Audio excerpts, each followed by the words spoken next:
pouvoir commencer. Encore une fois, merci, bonjour à tous et merci d'être là. Alors, je ne vais pas résumer la journée d'hier, ça a été très bien fait par Cécile Couard qui en a fait la synthèse hier soir. On a passé en revue un peu les différents thèmes qui concernent la substitution éventuelle des transferts, le régime monétaire. On était sur des débats qui étaient parfois assez techniques. L'objectif de la matinée d'aujourd'hui, c'est d'entendre les élus des différents groupes du Congrès pour qu'ils nous présentent leurs projets dans les différents thèmes donc, qui ont été abordés hier. On les a regroupés en 3 sessions. Donc on va commencer ce matin par une session qui va traiter des transferts de l'État et de la monnaie. Enfin, d'abord les transferts, et le budget des institutions calédoniennes. Ensuite, on aura la monnaie, le secteur bancaire, la 2e session. Et la 3e session sera sur le nickel et les autres relais de croissance. Alors, le principe de ces interventions, c'est de laisser 1 heure pour chaque thème. On a 4 groupes, ça correspond donc à 15 minutes de temps de parole pour chacun des groupes. Il ne s'agit pas d'entrer dans un débat. On attend de vous une présentation de vos projets qui vont servir à éclairer à la fois les citoyens qui sont dans cette salle, mais également les chercheurs, pour leur donner d'éventuelles pistes de recherche sur des propositions qui seraient évoquées et qui pourraient ensuite être explorées de façon plus analytique ou plus détaillée. On reste dans le domaine économique aujourd'hui, on est dans le cadre du colloque sur l'économie de la Nouvelle-Calédonie. Un autre colloque au mois de novembre portera sur les institutions, donc ce n'est pas le sujet aujourd'hui. Et je remercie d'avance les différents intervenants de rester dans le sujet, mais je ne doute pas qu'ils le feront au vu du temps qu'il aurait alloué, 15 minutes sur chaque sujet. Je pense que c'est suffisamment court pour ne pas aller explorer d'autres sujets. Alors, on a pris le parti de tirer au sort les ordres de passage sur les différents sujets. C'est la meilleure façon de garantir l'impartialité, j'ai envie de dire, et de respecter la neutralité. Donc, je vais annoncer les ordres de passage sur les différents thèmes. Les intervenants les connaissent peut-être pas tous, enfin, je ne sais pas s'ils ont tous été contactés. Donc le premier thème sur les transferts sur lequel on va commencer, là, nous entendrons d'abord l'UC, Victor Toulongui, qui parlera au nom de l'UC, avec Roch Wamitan. Vous intervenez à 2, c'est ça, hein? C'est ça. Oui. C'est ça. Ensuite, en numéro 2, nous entendrons Bernard Deladrière pour la plateforme. En numéro 3, nous entendrons Philippe Blaise pour les Républicains calédoniens. Et en numéro 4, nous entendrons Louis Mapou pour l'UNI. Pour le 2e thème, sur la monnaie et le système bancaire, nous entendrons en premier Louis Mapou pour l'UNI, suivi de Grégoire Bernu et Philippe Blaise qui interviendront à 2 pour les Républicains calédoniens, suivi de Roch Wamitan et Romuald Pidgeot pour l'UC, et enfin la plateforme avec Philippe Gomez pour donc le thème sur le thème de la monnaie. On fera une pause. Avant la pause, on fera un débat, ou en tout cas, on écoutera les questions du public. Donc là, je le disais, on est dans un exposé, donc on aura 1 heure d'exposé. À la fin de l'heure d'exposé, on passe au 2e thème, la monnaie, de nouveau 1 heure d'exposé. Ensuite, on fait une ouverture, j'ai envie de dire, à la salle, au public, où vous pourrez poser vos questions. Donc, si vous en avez au fur et à mesure, notez-les bien. Vous aurez tout l'espace de pouvoir les poser dans un temps qui sera limité. On prendra, je pense, 20-25 minutes. On fera une petite pause. Et on reprendra après la pause sur le thème du nickel et des autres relais de la croissance, où là, le tirage au sort a donné donc, les Républicains calédoniens en premier, avec Grégoire Bernu, la plateforme en 2e, avec Philippe Gomez, l'UNI en 3e, avec Louis Mapou, et l'UC en 4e, avec Roch Wamitan et Jean-Raymond Posty. À l'issue de cette 3e session, on fera de nouveau une séance de questions-débats avec le public, et ensuite, j'inviterai le professeur Poirine à venir faire la synthèse de la matinée. D'ailleurs, c'est pas moi, puisque après la pause, c'est plus moi qui serai là, c'est mon collègue Samuel qui prendra le relais, Samuel Gourouna, que je remercie encore une fois d'avoir organisé ce colloque. On va commencer, donc chronomètre en main. Tous nos contributeurs, nos intervenants ont bien compris la règle des 15 minutes de temps de parole sur chacun des sujets, quel que soit le nombre d'intervenants. Donc je vais donner tout de suite la parole à Roch Wamitan et Victor Toulangui pour la question des transferts. Alors, oui, l'idée, c'est que la personne qui présente peut se déplacer près de l'ordinateur, là-bas, en particulier quand il y a des PowerPoint, des présentations à faire passer. Voilà, la parole est à vous.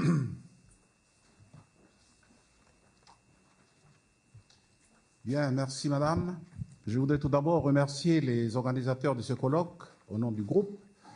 Bien sûr, le président Lagadec et M. Samuel Ngorona d'avoir invité le groupe ICFLNKS et nationaliste que je préside au Congrès depuis mai 2014. C'est pour nous un honneur, pour nous élus, de partager avec vous ce moment important des cycles de conférences organisés par l'université dans la préparation de la consultation référendaire de fin 2018.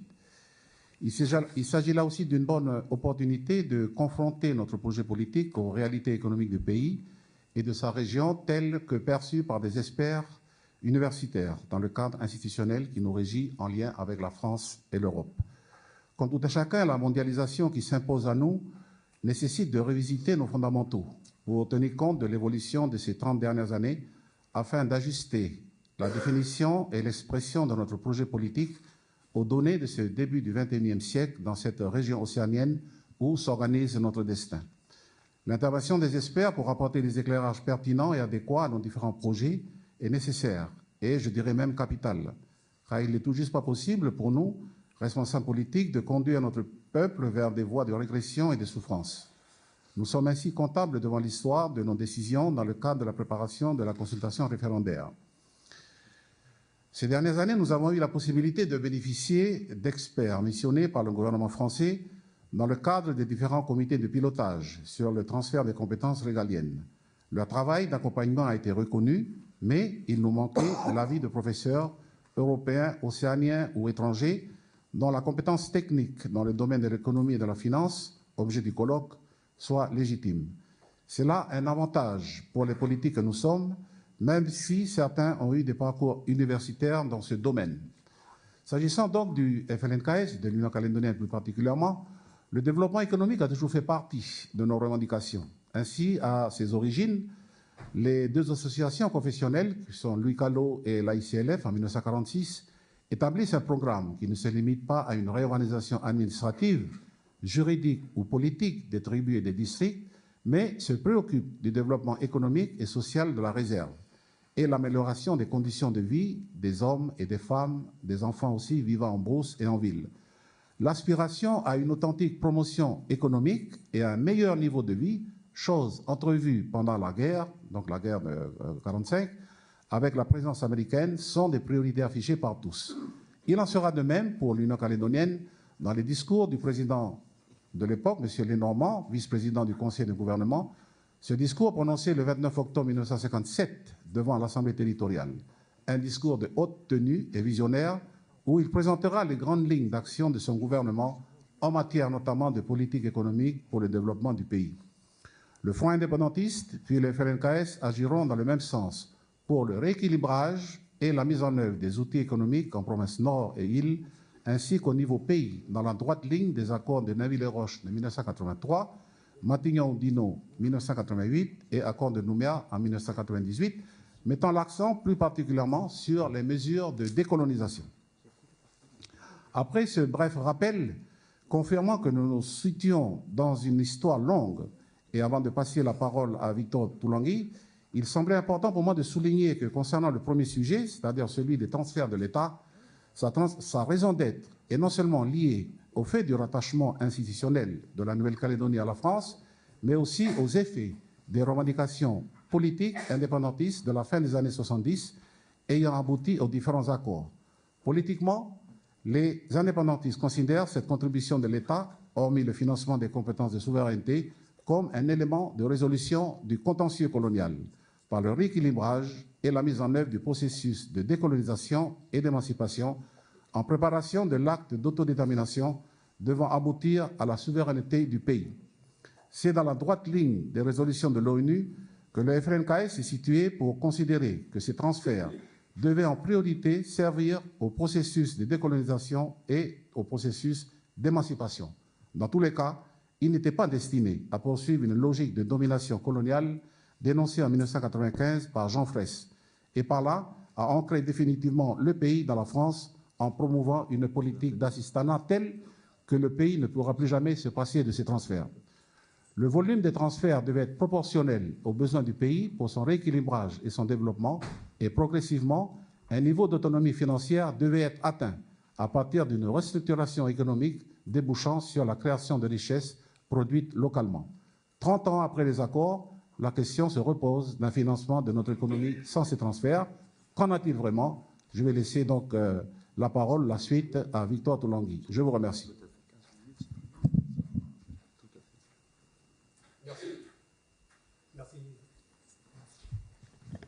Merci, Roch. Je profite aussi de l'occasion pour renouveler les félicitations pour l'initiative prise par Samuel pour organiser ces séminaires. Donc, le groupe UCF-LNKS a demandé à l'équipe de l'Union calédonienne de travailler sur ce sujet. Donc, la présentation sera articulée en deux parties, l'état actuel et la situation dans les futurs pays souverains. Donc, concernant les transferts de l'État, on a commencé par évaluer les réels besoins ou la dépendance de la Nouvelle-Calédonie par rapport aux flux financiers venant de la métropole. Donc, on s'est basé pour cela sur le schéma classique que l'on retrouve sur le site de l'ISEE. Donc, en bas, vous avez les principaux postes budgétaires du territoire, avec les affectations provinces, communes, chambres consulaires. On a transposé aussi les besoins de nos collectivités sur une base de 1000 francs pour simplifier la compréhension des différentes contributions que vous voyez au-dessus. Et si vous regardez sur cette partie-là et ici, on voit la part de l'État qui sert à alimenter les budgets du territoire. Donc sur 1000 francs qui rentrent dans les caisses de nos collectivités, 12 proviennent des flux de l'État français. Donc,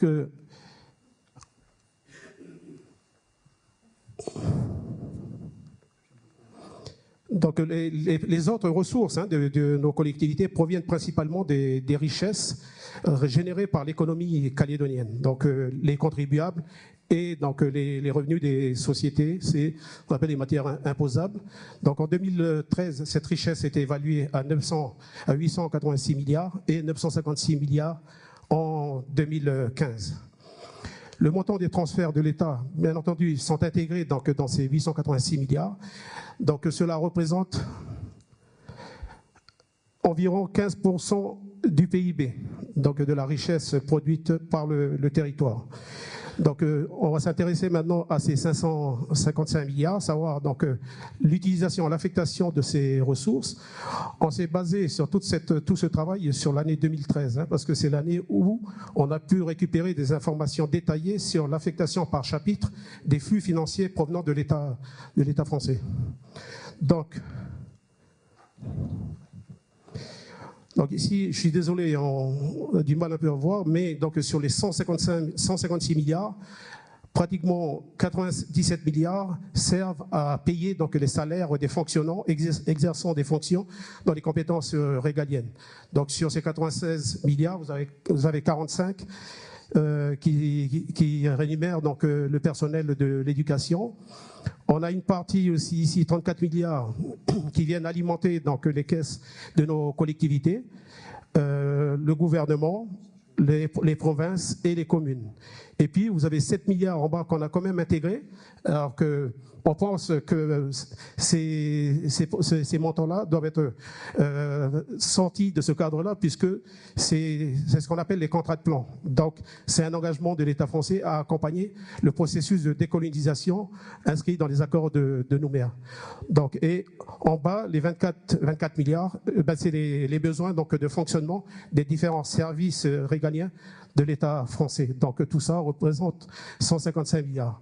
Maintenant, on va s'intéresser à cette part de financement qui intègre les financements de nos collectivités. Donc On a repris une répartition. Donc ici, vous avez pratiquement 62% donc, servent à payer donc, les salaires des fonctionnaires exerçant donc, dans les services des compétences régaliennes, donc pour 96 milliards. Ici, les 16%, donc c'est le fonctionnement des services des compétences régaliennes. Et puis 22% en rouge, c'est la contribution au budget des collectivités. Maintenant, au niveau des collectivités, si on prend la Nouvelle-Calédonie, vous avez ici 2,5%, donc c'est la part des financements de l'État français sur le budget total de la Nouvelle-Calédonie. Donc, on avait un budget global en 2013 de 200... Ah, marche plus là. Ouais, 231 milliards. Donc là-dessus, 5,5 milliards seulement viennent de l'État français. Donc on a fait le même exercice sur les provinces. Donc l'État français contribue à hauteur de 10,2% sur les budgets des provinces, sur un budget global 110 milliards. Donc on a 11 milliards provenant de l'État français. Il en sera de même pour les communes, 13,3% donc provenant de l'État français, 73 milliards pour 9 milliards venant de l'État français. Donc, on a décrit là, donc l'utilisation finalement des flux financiers provenant de la métropole, en travaillant, en analysant un petit peu donc les données provenant des dossiers des rapports de l'IOM. Donc on s'est intéressé aussi à ce qui sort de ce qui repart de la Nouvelle-Calédonie et notamment ce qui retourne en métropole, parce que on a vu quand même qu'il y avait des secteurs où il y a pas mal de flux financiers qui retournent en métropole. Donc, de la Calédonie, vous voyez, c'est avant tout donc des transferts publics. De la Nouvelle-Calédonie vers la métropole, c'est principalement donc des transferts privés. Des employés des secteurs de l'État, vous avez les banques, les filiales, les multinationales et les placements financiers. Donc, on peut considérer le circuit habituel État Calédonie et maintenant Calédonie, État français. Donc là, à partir de différents croisements de données, donc l'IOM, les rapports du Sénat, on a pu donc sortir une première estimation des flux financiers qui repartent en métropole. On est toujours sur le cadre de la métropole. Donc, épargne des expatriés. Donc, pour faire cette estimation, on s'est basé sur les rapports du Sénat, des estimations, des standards que l'on a pu retrouver en métropole. Donc, 10 milliards. Les règlements de marchandises importés, donc un solde de 50 milliards. Investissement immobilier, voilà, les bénéfices des banques rapatriées après paiement d'impôts sur le territoire et investissement pour leur maintien ou développement, les bénéfices des sociétés qui rapatrient donc en métropole, 19 milliards, donc tout ça pour 123 milliards. On estime que c'est une fourchette minimale parce qu'on a du mal. On a eu du mal à accéder à toutes les données. Pourtant, on a demandé à avoir plus de détails, notamment dans la balance de paiement, mais on n'a pas eu de réponse à ce jour. Donc, pour nous, c'est une évaluation basse. Donc, on a complété le schéma. Donc, la métropole, 155 milliards, 123 milliards qui retournent en métropole. Donc, en résumé, on peut dire que les flux financiers donc, provenant de l'État français contribuent peu au budget de nos collectivités. La seule compétence transférée, c'est celle de l'enseignement secondaire, qui reste encore financée par l'État français. Une part majoritaire des transferts de l'État servent avant tout à financer les compétences régaliennes. Donc, d'autre part, même si les flux sont d'origine différente en provenance de la métropole et celles qui repartent de la Nouvelle-Calédonie, mais donc en volume, les montants restent équivalents. Donc, la situation financière du pays est relativement peu dépendante donc, des transferts de l'État, étant donné que on a démontré qu'une bonne partie repart aussitôt vers la métropole. Donc, la deuxième partie, c'est le pays, demain, le pays souverain. Donc, pour se projeter, donc, il faut avant tout donc, évaluer les futurs besoins. Donc, pour faciliter l'exercice, on a considéré qu'on aura pratiquement des besoins, on repart sur des besoins constants. Donc on retrouve les 34 milliards d'euros qui aujourd'hui arrivent de la métropole pour participer au financement des budgets de nos collectivités. D'autre part, donc, il y a les futures compétences régaliennes que le futur pays devra gérer. Donc l'enseignement, tout ça pour 89 milliards. Donc en tout, le pays devra trouver 125 milliards pour financer donc les futures compétences. Donc là, les leviers définissent un certain nombre de leviers. Donc avant tout, la coopération avec la France, parce qu'on pense que peut-être la France ne voudra pas partir et continuer à maintenir une présence probablement ici, notamment sur le domaine de l'armée, le domaine de la communication et peut-être de la recherche. Il y a aussi les pays limitrophes et les autres pays de la région et de l'Europe. Donc, d'autre part, on fera aussi des restructurations et des réformes pour donc faire des économies budgétaires, aussi élargir l'assiette fiscale afin donc d'améliorer, d'amener des recettes fiscales supplémentaires et un développement économique plus dynamique. Et en dernier lieu, donc une optimisation des crédits publics via donc la création d'une banque publique de développement et d'investissement. Donc c'est des leviers que on pense nous permettront donc de combler les 125 milliards exposés précédemment pour que le futur pays assume pleinement donc ses futures compétences. Je vous remercie. Merci beaucoup. Je vous remercie beaucoup d'avoir tenu le temps. Et je passe directement la parole à Bernard Deladrière pour la plateforme. Merci beaucoup. Bonjour à toutes et à tous. Je voudrais à mon tour remercier l'université, le Large et Samuel Gorouna en particulier pour cette initiative. Je dirais à titre personnel que c'est exactement ce qu'il faut faire pour préparer l'échéance de novembre 2018. C'est tout à fait essentiel d'avoir ce genre de débat pour éclairer ce scrutin tout à fait capital pour notre pays. Ensuite, je dirais que malheureusement, je n'ai pas pu assister à la totalité des débats d'hier et donc je risque de redire des choses qui ont déjà été dites et par avance, je vous prie de m'en excuser. Olivier Sudry disait hier qu'on nous demandait de nous livrer à un exercice de politique fiction, j'ajouterais d'économie fiction, et en plus, on me demande de me placer dans l'hypothèse de l'accession à la pleine souveraineté. Et vous savez que ce n'est pas tout à fait, ce n'est même pas du tout l'hypothèse, l'option politique que je privilégie. Donc je dirais que c'est presque de la cruauté intellectuelle. Mais pour les besoins de la cause, je vais me plier à cet exercice périlleux. Je sais qu'on est dans un colloque sur l'économie, mais on ne peut pas parler des transferts publics de l'État sans rappeler le cadre politico-juridique. Ensuite, je regarderai le volume, la nature, l'évolution, la répartition des transferts et effectivement ensuite l'impact en cas d'accession à la pleine souveraineté. Le préambule de l'accord de Nouméa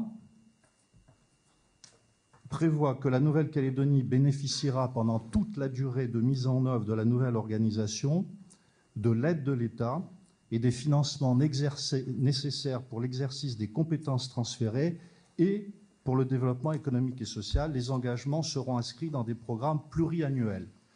Et le document d'orientation de l'accord de Nouméa, en son point 3, précise que l'État participera pendant cette période à la prise en charge financière des compétences transférées.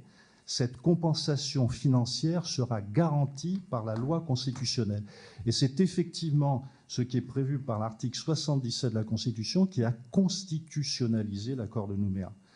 La loi organique, ensuite, dans ses articles 55 et 55.1, définit très précisément les modalités de transfert des compétences et leur compensation financière.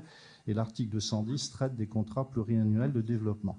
Ensuite, on a une loi ordinaire, dont on parle beaucoup moins souvent, qui prévoit les contrats avec les communes et diverses interventions de l'État. Et de nouveau, l'accord de Nouméa et l'article 21 de la loi organique définissent les compétences qui restent à l'État et que, par conséquence, il supporte financièrement. Et contrairement à ce qui est souvent affirmé, les compétences actuellement exercées par l'État vont bien au-delà de ce qu'on appelle les compétences régaliennes. Les transferts de l'État à la Nouvelle-Calédonie sont donc très précisément encadrés politiquement et juridiquement, et l'on pourrait même dire qu'ils sont sanctuarisés. Et je crois que c'est très important lorsqu'on veut se projeter sur l'évolution de ces transferts, tant que la Nouvelle-Calédonie reste dans la République. Et je voudrais rappeler, il me paraît essentiel de rappeler 2 points. Tout d'abord, le point numéro 5 du document d'orientation de l'accord de Nouméa prévoit que tant que les consultations n'auront pas abouti à la nouvelle organisation proposée, l'organisation politique mise en place par l'accord de 1998 restera en vigueur à son dernier stade d'évolution, sans possibilité de retour en arrière, cette irréversibilité étant constitutionnellement garantie. Donc là aussi, contrairement à ce que l'on entend affirmer parfois, l'accord de Nouméa ne va pas s'arrêter brutalement en 2018 et tout le dispositif financier de transfert qui l'accompagne sera maintenu tant que l'on ne sera pas arrivé à un nouvel accord, sauf bien sûr l'hypothèse d'accession à la pleine souveraineté, mais nous y reviendrons. Enfin, et ça c'est aussi quelque chose qu'il faut avoir en tête, depuis la révision constitutionnelle du 28 mars 2003, le principe de neutralité budgétaire des transferts de compétences a été constitutionnalisé par l'article 72.2 de la Constitution, qui dispose que tout transfert de compétences entre l'État et les collectivités territoriales s'accompagne de l'attribution de ressources équivalentes à celles qui étaient consacrées à leur exercice. Or, le Conseil constitutionnel a confirmé que la Nouvelle-Calédonie est demeurée une collectivité territoriale de la République malgré son statut sui generis. Elle est donc couverte par ce principe de compensation en tout état de cause. Voilà donc le cadre politico-juridique qui me paraissait essentiel de rappeler. On en vient maintenant au volume, à la nature, au poids, à l'évolution des transferts financiers de l'État vers la Nouvelle-Calédonie. En 1998, année de signature de l'accord de Nouméa, les transferts de l'État en Nouvelle-Calédonie étaient de 83 milliards de francs pacifiques. En 2015, dernière année connue, ça a été souvent rappelé, ce chiffre, ils atteignaient 153 milliards hors solde des militaires, soit une augmentation de 84% en 17 ans, c'est-à-dire une augmentation moyenne de 5% par an, et c'est en fait 2031 milliards qui ont été transférés de la métropole vers la Nouvelle-Calédonie en cumulé. C'est vrai qu'il faut noter une tendance à la stabilisation de ces transferts depuis 2011 à hauteur de 155 milliards. Ça a été dit, on estime leur part à environ 17,3% du PIB contre 20% il y a 15 ans et 30% il y a 30 ans. Ceci s'expliquant non pas par une diminution des transferts de l'État, mais par un taux de croissance annuel du PIB qui est devenu supérieur à celui des transferts de l'État. Si on regarde maintenant de plus près la destination de ces transferts, on remarque qu'il s'agit pour 63% de salaires et de pensions. L'État finance en Nouvelle-Calédonie 7000 emplois publics, dont 5138 pour l'éducation, dont 3832 postes d'enseignants. Le secteur de l'éducation représente donc à lui seul 50 milliards, dont 44 milliards 600 millions au titre de la mise à disposition globale et gratuite du personnel dans le cadre du transfert de compétences de l'enseignement secondaire. L'exercice par l'État de ses compétences propres, donc on a vu que ça va au-delà des compétences régaliennes, c'est également environ 50 milliards. Et enfin, un troisième tiers, toujours aux alentours de 50 milliards, ce sont les interventions, en particulier les différentes dotations à la Nouvelle-Calédonie, aux provinces et aux communes pour 39 milliards, dont les 6 milliards de dotation globale de compensation, les investissements de l'État, 4 milliards 600 millions, avec par exemple les lycées du Mont-d'Or et de Pointe-Bout, et les actions de différents opérateurs de l'État, qui sont très nombreux, ça va de l'ADEME jusqu'à Météo France, en passant par les organismes de recherche pour 4 milliards. Il faut rajouter à cela la défiscalisation. Il est difficile d'avoir le montant précis de la dépense fiscale supportée par l'État, mais selon l'IEM, on peut estimer le montant à 23 milliards pour 2015, et le logement représente environ la moitié des projets agréés. Pour les années à venir, je rappelle que la défiscalisation sera déterminante pour le financement de projets structurants, comme le renouvellement des flottes d'Ercal et d'Ercalin, la centrale C à Doniambo, ou encore le projet Lucie de traitement des effluents de l'usine du Sud.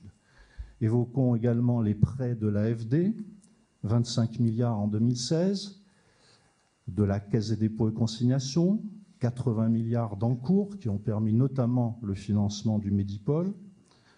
Enfin, il nous faut mentionner les concours exceptionnels au secteur du nickel, décidés en 2016 sous forme de prêts ou de garanties, pour un montant total de plus de 150 milliards. Tel est à grands traits l'état des lieux des transferts publics de l'État en Nouvelle-Calédonie, et je dois dire que cet état des lieux doit beaucoup à un numéro spécial de la revue Objectif, remarquablement fait sur ce sujet. L'impact d'une accession à la pleine souveraineté. En cas d'accession à la pleine souveraineté, à la suite de la consultation prévue à l'article 77 de la Constitution et qui doit intervenir au plus tard en novembre 2018, ni l'accord de Nouméa, ni la loi organique ne prévoient ce qui se passerait. Et pour cause, puisque la Nouvelle-Calédonie deviendrait alors un État souverain et indépendant. Le cadre politique et juridique que j'ai rappelé, et qui garantit la plupart des transferts de l'État à la Nouvelle-Calédonie parce que c'est une collectivité territoriale de la République française, ne trouverait plus à s'appliquer. Et les rapports entre la France et le nouvel État deviendraient donc des rapports de coopération régis par des accords internationaux. Et là, on entre véritablement dans le domaine des supputations et de la fiction. Et donc, de quel élément partir ? Eh bien, j'ai choisi, c'est un choix arbitraire probablement, de partir d'une référence géographique, historique et politique. Et il m'a paru légitime de me référer à l'exemple du Vanuatu, qui est notre plus proche voisin, d'une taille démographique similaire à la nôtre, et sur lequel la France a exercé un condominium jusqu'en 1980.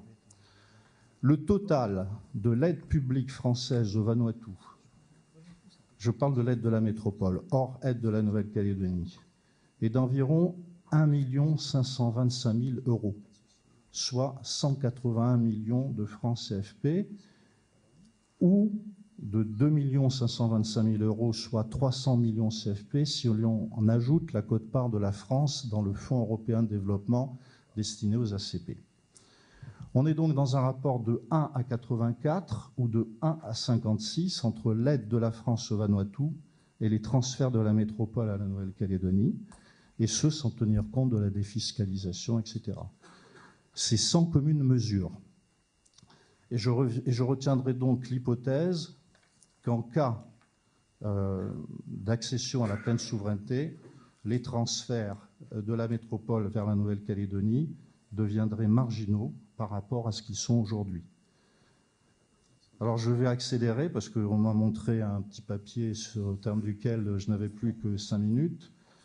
Maintenant 3,5. Maintenant 3,5. Donc je viens de perdre 30 secondes. Dès lors, comment faire face en termes de finances publiques à ce manque à gagner qui représenterait plus de 17% du PIB calédonien? Si on regarde du côté des recettes, la totalité du budget de répartition, du budget de reversement de la Nouvelle-Calédonie, c'est 190 milliards.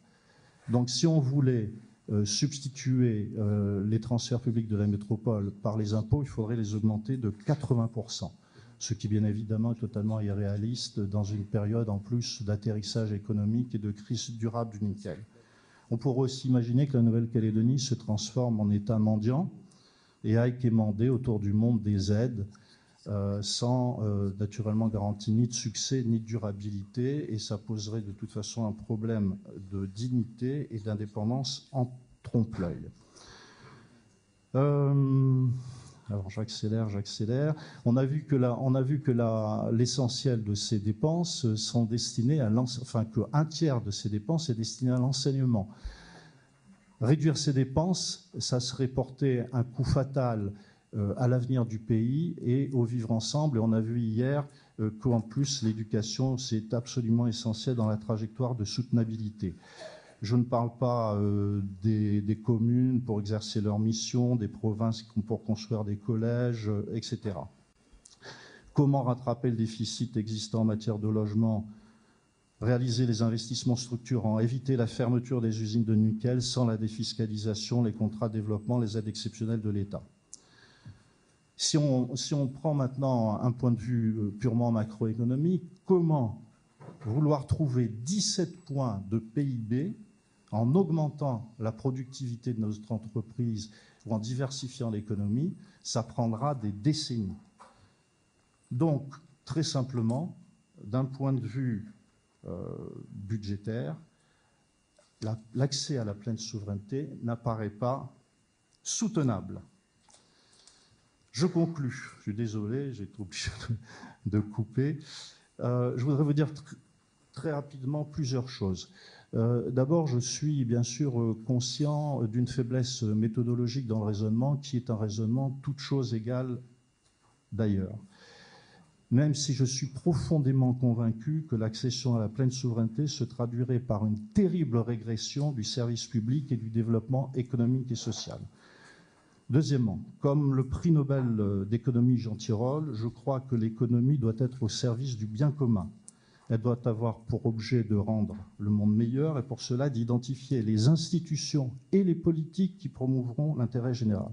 Enfin et surtout, et c'est là-dessus que je terminerai, le débat sur l'accession à la pleine souveraineté ne doit surtout pas être réduit à des considérations budgétaires et financières. Ce qui est en jeu, ce sont des questions de démocratie, de dignité, d'identité, de valeurs partagées, ou encore de vouloir vivre ensemble et de bien-être des populations. Je vous remercie. Merci beaucoup, Monsieur Deladrière. Merci à vous également d'avoir parfaitement tenu le temps. Je passerai donc la parole à Philippe Blaise pour les Républicains calédoniens.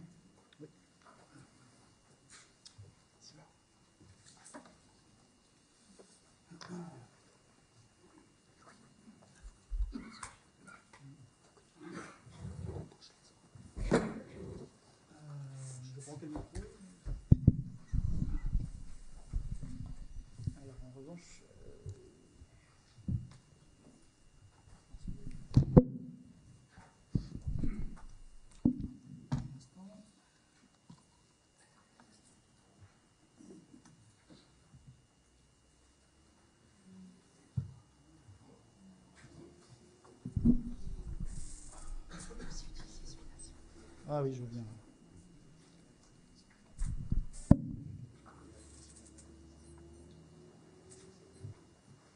n'arrive pas à voir le...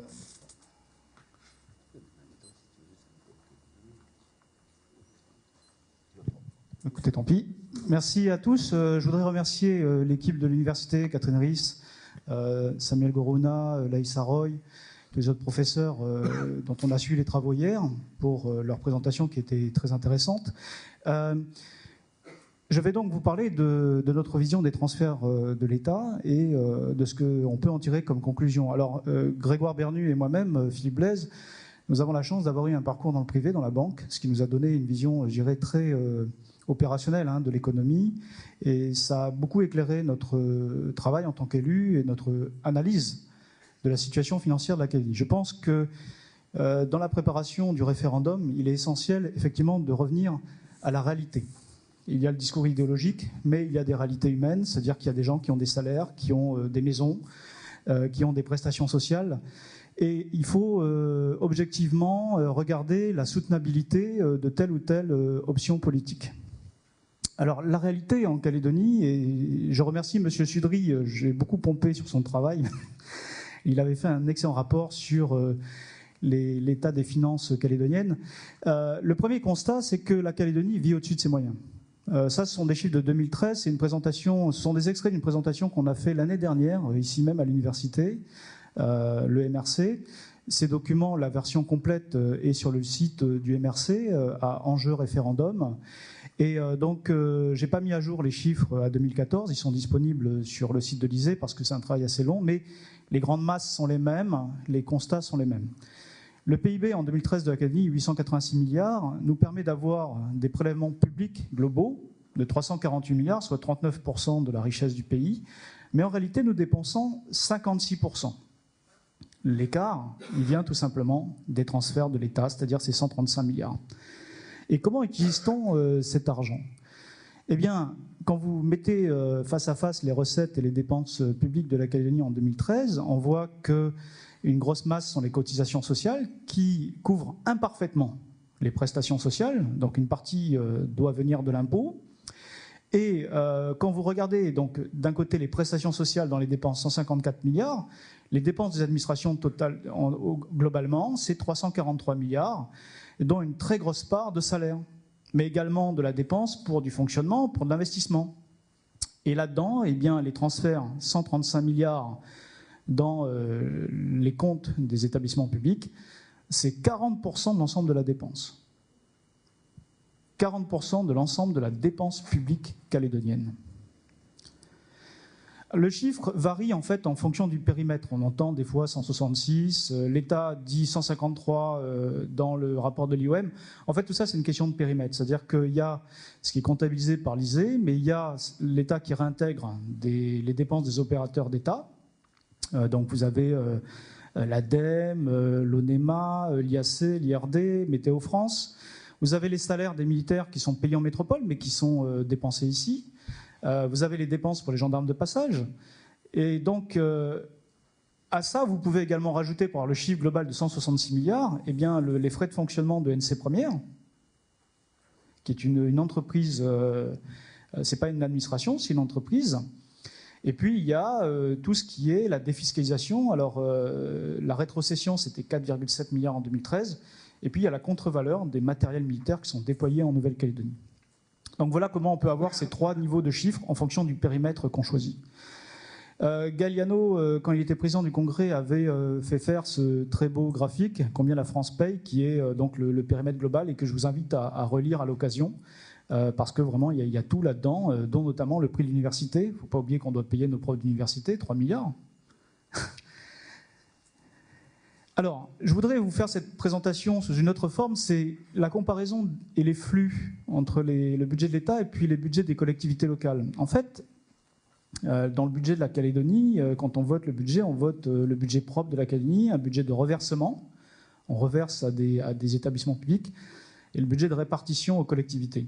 Le budget propre de la Calédonie, il n'est pas si élevé que ça, c'est que 42 milliards en 2013, comparé aux 135 milliards de l'État. On a ensuite les établissements publics, 34 milliards. Les communes, au total, c'est que 40 milliards, avec un gros mastodonte qui est Nouméa, une vingtaine de milliards. Et puis après, vous avez les provinces, donc le sud, à peu près 50, le nord, 28, les îles, c'est moins. Ce qu'il faut noter, très important dans ce graphique, c'est que dans les dépenses des 135 milliards, il y a l'enseignement secondaire, qui est totalement pris en charge par l'État, 46 milliards, plus un chouïa d'équipements, donc au total, c'est 50 en fait. Et dans les communes, ce qu'on oublie, Nouméa, par exemple, reçoit 10% de son budget, sur une vingtaine de milliards, c'est 2 milliards qui sont donnés par l'État au titre de la dosation globale de fonctionnement, mais quand vous allez dans l'intérieur des îles, ça monte à 30% du budget des communes. Donc demain, vous enlevez ça, il n'y a plus de ramassage scolaire, il n'y a plus de cantine, il y a plein de choses qui disparaissent. On ne peut pas payer les gens. De la même façon, le budget de l'enseignement secondaire, c'est 2 fois le rendement de l'impôt sur le revenu en Calédonie. Hein. Donc tout ça, aujourd'hui, c'est pas neutre dans notre fonctionnement. Alors, historiquement, en revanche, les transferts de l'État restent stables. Ils n'ont pas évolué depuis 2008. Donc, historiquement, on est parti de très haut dans le poids du PIB, mais le PIB augmentant, naturellement, mécaniquement, la part des transferts de l'État diminue. Donc, on est plutôt sur une logique de long terme qui est vertueuse, vers une autonomisation financière de la Calédonie, dans l'existant, indépendamment de la question de savoir aller vers l'indépendance ou pas. Et la Calédonie coûte moins cher à l'État que coûte la Polynésie française. Le chiffre donné par le payeur, le directeur des finances de l'État pour la Calédonie, donc 153 milliards, c'est 182 la même année en Polynésie, beaucoup plus important. Donc en fait, on est plutôt un bon élève. Alors comment remplacer ces transferts de l'État? C'est pas compliqué, hein. Si vous prenez les solutions fiscales, il faut multiplier les impôts sur le revenu par 7. Vous prenez votre feuille d'impôt que vous avez reçue là, vous la multipliez par 7. Ou alors, vous triplez les taxes douanières ou les futurs taux de TGC. Ou alors, il faudrait, comme la SLN rapportait quand les cours étaient à peu près, je ne parle pas de 2008 avec les 50 000 dollars la tonne, en année normale, 23 milliards d'IS 35 dans le pic et 10 milliards en année normale, il faudrait 15 usines de la SLN. Enfin, on voit que ce n'est pas réaliste. Ce qui m'amène à la conclusion suivante, c'est que en cas de disparition des transferts, c'est pas compliqué. Si on ne peut pas trouver la ressource, eh bien, il faut réduire la dépense. Donc, ce qui va se passer, soit vous réunissez tous les fonctionnaires de Calédonie, et vous leur dites, les enfants, on va diminuer vos salaires de 40%, on va en virer 4 sur 10 chez vous, ou alors on dévalue, ce qui sera le moins choquant d'un point de vue social. Et d'autant que ce que verse l'État, ces transferts, ça compense très exactement la différence entre ce qu'on importe et ce qu'on exporte. Voilà, donc soit on trouve les ressources, soit on rabaisse le niveau de vie. Mais les gens dont on va rabaisser le salaire, c'est des gens qui achètent de la marchandise à l'extérieur, c'est des gens qui ont des consommations. Donc c'est quelque chose qui est socialement explosif. Hein.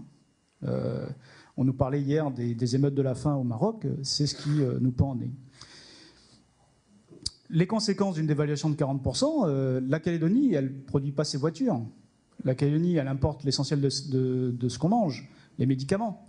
Il y a beaucoup d'emprunts chez les fonctionnaires, par exemple, qui sont faits à la CASDEN, ce sont des emprunts en euros. Concrètement, demain, vous importez le pick-up le plus vendu en Calédonie, je vous laisse deviner. Il coûte 3,6 millions.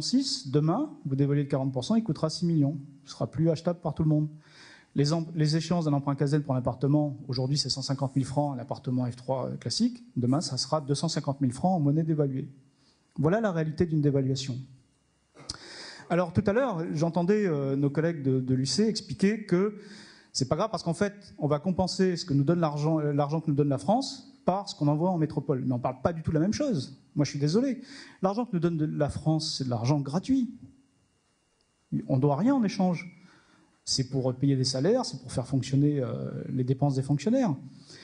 Cet argent, il sert à payer des gens. On aura toujours besoin d'une justice, d'une police. Ça ne va pas disparaître. On aura besoin de payer nos enseignants. Alors, il y a des choses qu'on ne va pas simplement rayer d'un trait de plume. Ou alors on accepte de faire comme au Vanuatu, il faut payer l'enseignement à partir de la 6e. Donc, ce qu'expliquaient nos collègues de l'UC, c'était que finalement, on allait compenser les transferts de l'État par ce qu'on achète à l'extérieur auprès de la métropole, 50 milliards, je crois, et puis par les flux financiers, l'épargne qui s'investit en métropole. Mais ça, c'est quoi? C'est comparer des torchons et des serviettes. C'est-à-dire que l'argent donné par l'État pour le financement des collectivités publiques, c'est une chose, mais ce qu'on achète à l'extérieur, c'est votre argent, c'est l'argent des ménages, pour acheter à manger, pour acheter des médicaments, pour acheter des voitures. Les investissements en assurance vie qui sont faits à l'extérieur, parce qu'il n'y a pas d'assurance vie, il n'y a pas de marché financier en Calédonie, c'est l'épargne des gens, c'est leur patrimoine. Donc ça, c'est quoi? C'est la soviétisation de l'économie. C'est prendre l'argent des ménages et leurs économies pour renflouer les caisses de l'État. C'est pas faisable. 5 minutes? Ah bon, je suis à la conclusion, donc on a le temps. Oui.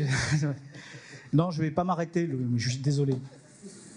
Donc, ce que je veux dire, c'est qu'aujourd'hui, en fait, il n'y a pas de démonstration sérieuse qui montre qu'on peut compenser ce qui vient de la France et ce qu'on dépense à l'extérieur. Donc, les solutions, elles sont forcément douloureuses si demain on fait un trait sur les transferts de l'État. Il ne faut pas croire au Père Noël, la France, elle ne payera pas pour Kanaki. Hein. La France, elle ne paye pas pour les pays étrangers. Comparons ce qui est versé, par exemple, par les États-Unis aux pays associés du Compact of Association, Palau, les îles Marshall et la Fédération de Micronésie, par tête de pipe, par habitant, c'est 15% de ce que nous donne la France par habitant ici. Voilà la réalité d'une coopération internationale, d'un protectorat militaire. Donc, ce qui va se passer, c'est qu'il faudra remettre en question tous nos acquis sociaux, c'est-à-dire les salaires des fonctionnaires qui, je le rappelle, je le disais déjà hier, participent au rééquilibrage. La progression sociale du monde mélanésien, c'est beaucoup faite par la fonction publique, plus que par le privé. Donc ça sera une régression sociale. Mais ensuite, comme on va devoir diminuer de 40% les salaires, les interventions, les subventions, toutes ces choses-là, ça va complètement remettre en question tous nos acquis sociaux, les retraites. Je rappelle que ce sont les salaires des fonctionnaires qui alimentent la CLR qui payent les retraites. Il n'y a pas d'argent qui arrive magiquement d'autre part.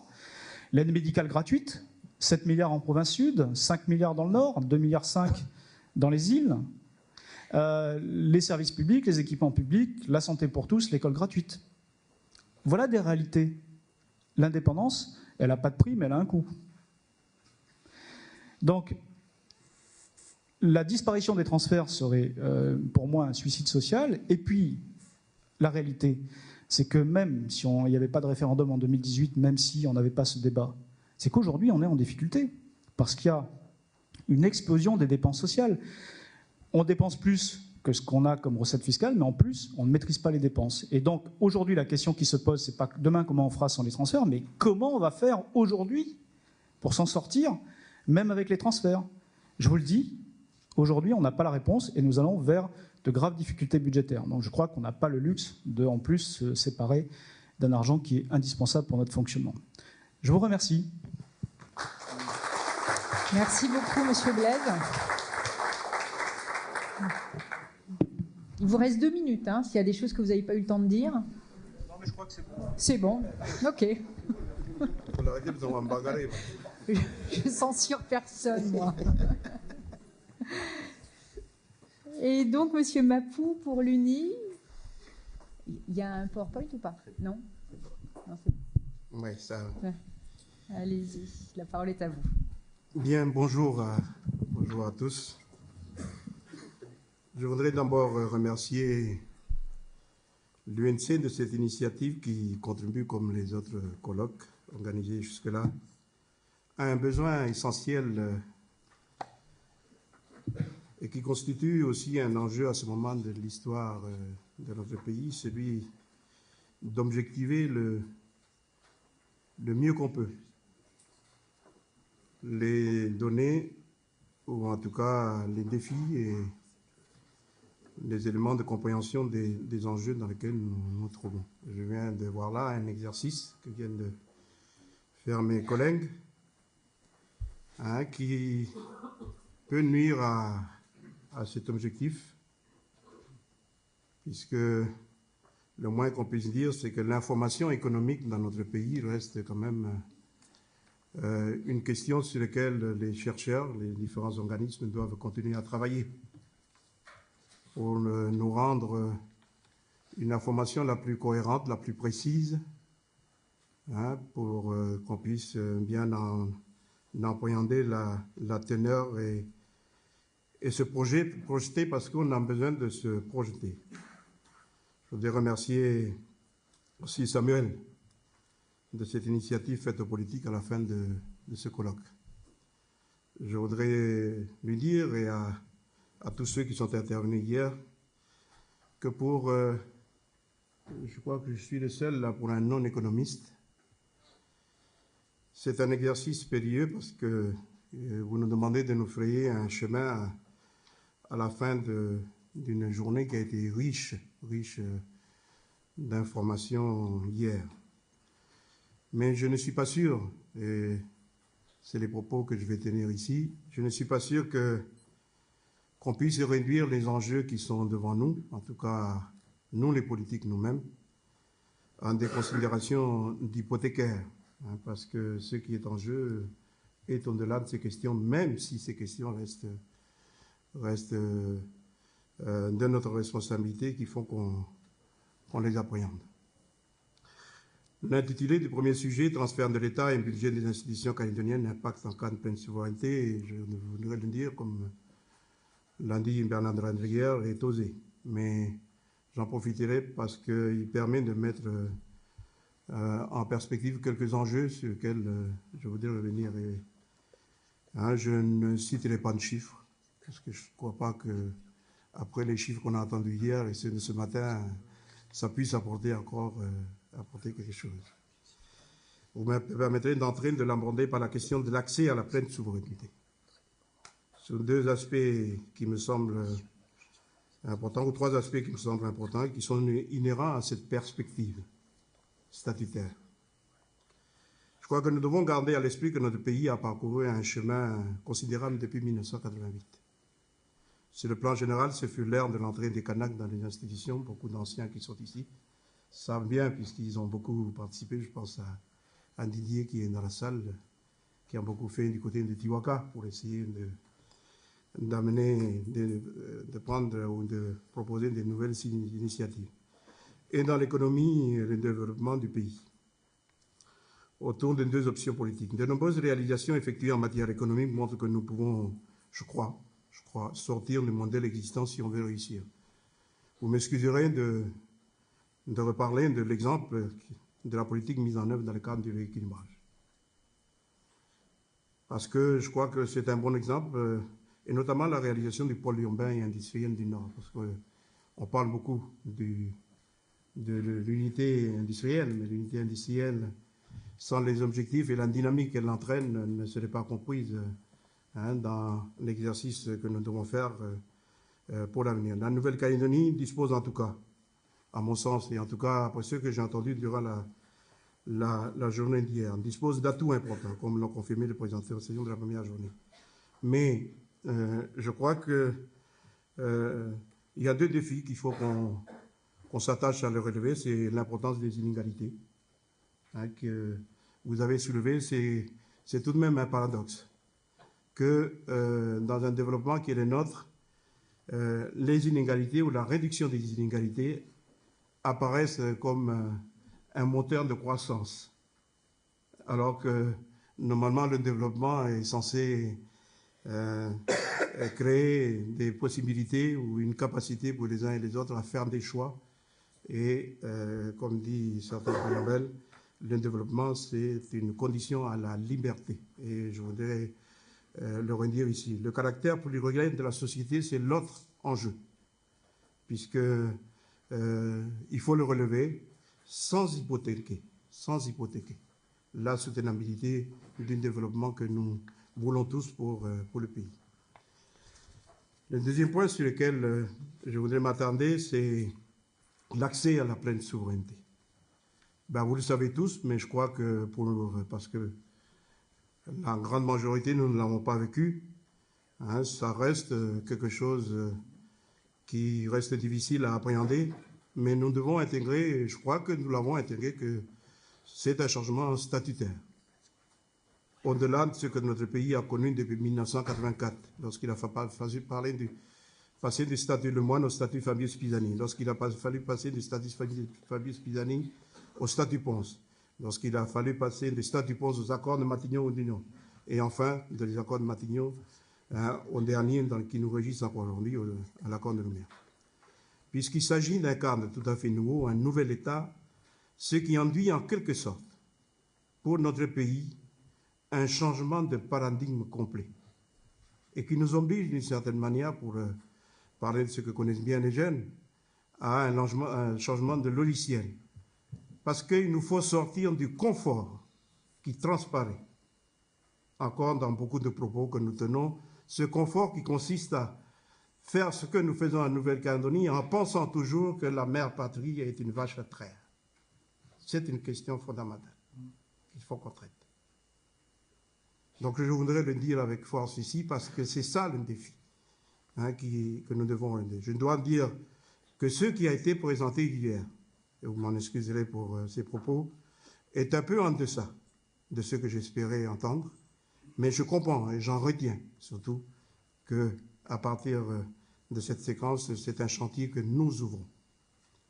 Le troisième point, très politique, sur lequel je voudrais revenir, je voulais m'attarder, c'est que dans l'absolu, la situation post-référendaire, si le oui l'emporte, est difficile à appréhender, je l'ai déjà dit, car elle dépend de beaucoup de facteurs, parmi lesquels je mets au premier plan le degré d'adhésion au projet d'accession à la pleine souveraineté.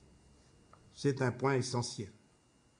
L'importance du oui pourrait traduire ou traduirait en effet de facto le degré de confiance en l'avenir que l'accès à la pleine souveraineté que nous défendons a suffi à susciter.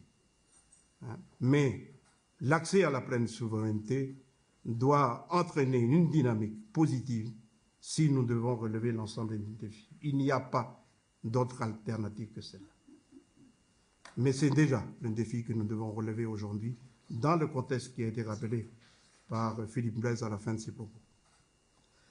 Et cela a une incidence sur le potentiel humain mobilisable, parce que le niveau de développement que nous avons atteint demande une capacité d'investissement de l'ensemble des acteurs, de l'ensemble de la population dans cette dynamique.